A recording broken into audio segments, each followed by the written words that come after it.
Le poisson, c'est ce qui a inspiré l'artiste Michel Guével à créer de manière improvisée ce vitrail-objet de style baroque.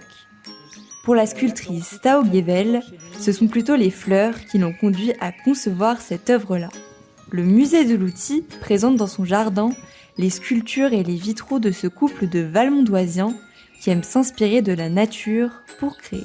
Donc ce sont des artisans verriers qui travaillent vraiment à quatre mains dans la réflexion sur la taille, la coupe du verre, la manière d'assembler ces blocs de verre presque bruts. Donc les œuvres de Michel, les œuvres de Tao sont mélangées, se confondent et on voit vraiment la complicité de leur travail à travers ces créations, mais en même temps il y a des différences et on peut identifier chacun leur réalisation. Tous deux se servent de la technique de la dalle de verre.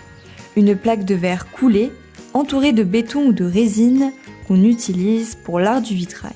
Ce procédé les mène pourtant vers deux directions différentes. Les œuvres de Tao Guével sont fines, quand celles de son mari sont plus brutes et imposantes. Formé à l'Académie Julian, puis à l'École des Beaux-Arts de Paris, il est le dernier héritier d'une longue lignée de verriers bretons. Aussi loin que l'on remonte du côté de ma mère, ils étaient des verriers souffleurs de verre, puis progressivement, ils sont passés au vitrail, ma grand-mère et mon grand-père.